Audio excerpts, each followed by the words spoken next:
Assalamualaikum warahmatullahi wabarakatuh. Selamat pagi semuanya. Perkenalkan, nama saya Diah Eli Ermawati dengan NPM 202121500179. Nah, saya berasal dari Fakultas Bahasa dan Seni Universitas Indah Prasta PGRI, Prodi Pendidikan Bahasa dan Sastra Indonesia.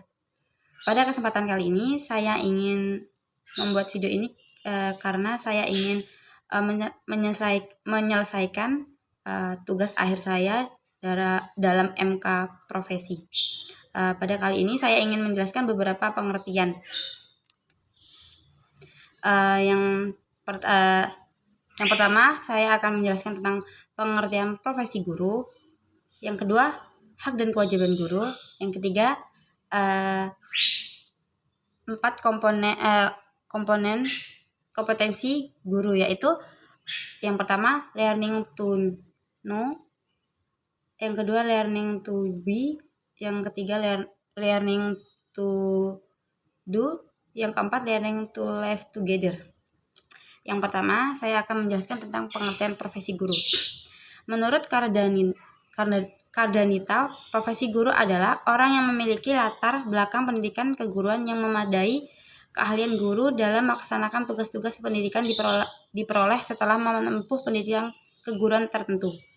Dan kemampuan tersebut tidak dimiliki oleh warga masyarakat pada umumnya yang tidak pernah mengikuti pendidikan keguruan. Selanjutnya adalah hak dan kewajiban guru. Dalam undang-undang yang membahas hak dan kewajiban guru, ada 2 undang-undang yang membahas mengenai hak dan kewajiban guru. Yang pertama, Undang-Undang Nomor 20 Tahun 2003 mengenai Sistem Pendidikan Nasional.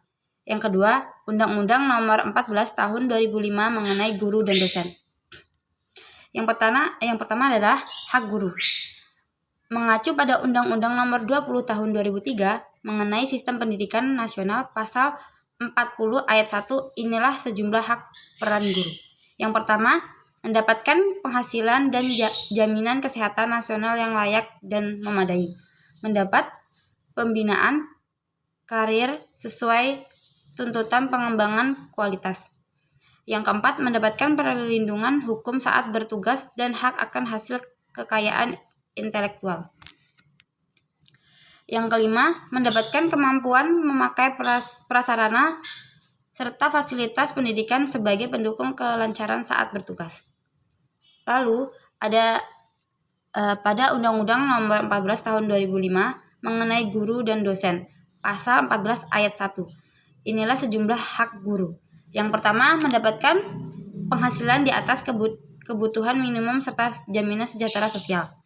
Yang kedua, mendapatkan promosi dan penghargaan sesuai tugas serta prestasi kerja. Yang ketiga, mendapatkan perlindungan saat bertugas serta hak akan hasil kekayaan intelektual.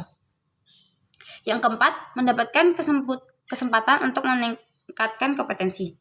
Yang kelima, mendapatkan serta memanfaatkan sarana serta prasarana pembelajaran demi kelancaran profesi saat bertugas. Yang keenam, mempunyai kebebasan memberikan nilai serta ikut menjadi penentu kelulusan, penghargaan maupun sanksi kepada murid sesuai kode etik guru dan peraturan di dalam undang-undang yang berlaku. Yang ketujuh, mendapatkan rasa aman serta jaminan keselamatan saat bertugas. Yang kedelapan, mempunyai kebebasan berserikat dan dalam berorganisasi profesi. Yang kesembilan, mempunyai kesempatan berperan dalam menentukan kebijakan pendidikan.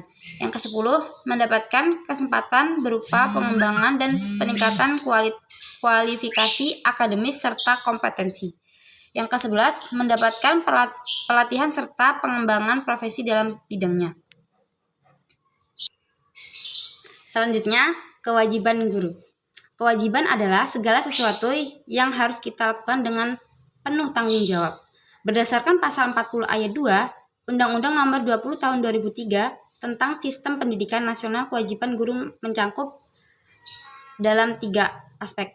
Yang pertama, menciptakan suasana pendidikan yang bermakna, menyenangkan, kreatif, dinamis, dan dialogis.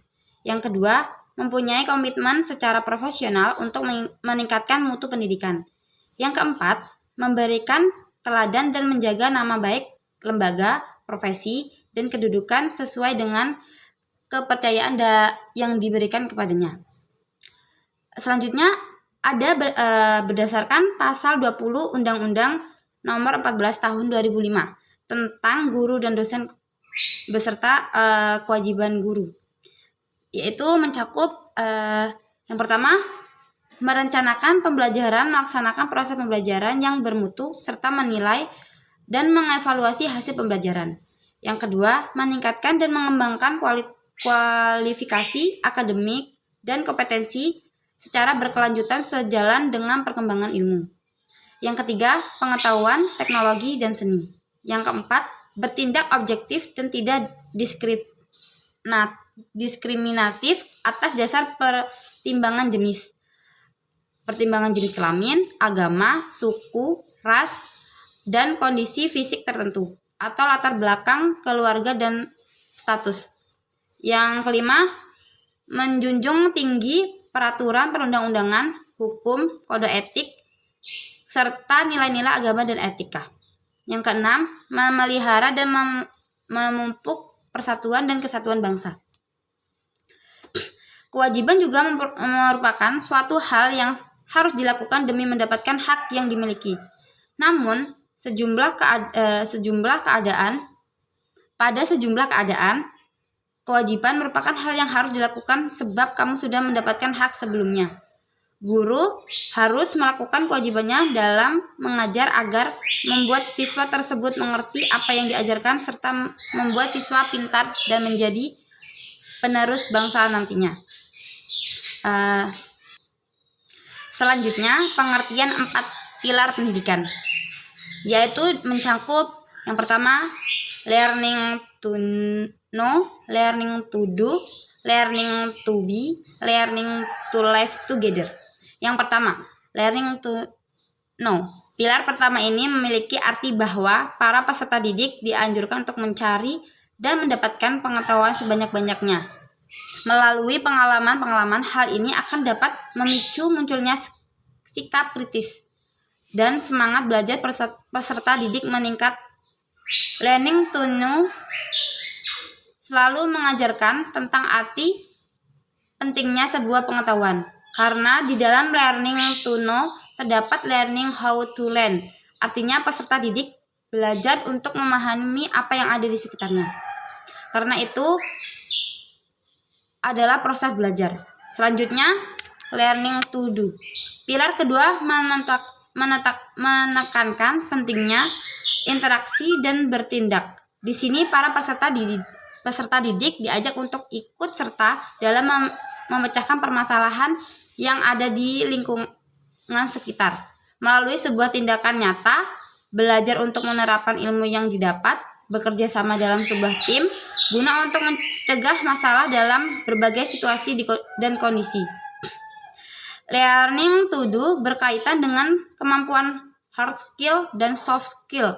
Soft skill dan hard skill sangat penting dan dibutuhkan dalam dunia pendidikan, karena sesungguhnya pendidikan merupakan bagian terpenting dari proses penyiapan SDM yang berkualitas, tangguh, dan terampil, dan siap mengikuti tuntutan zaman. Yang selanjutnya, learning to be.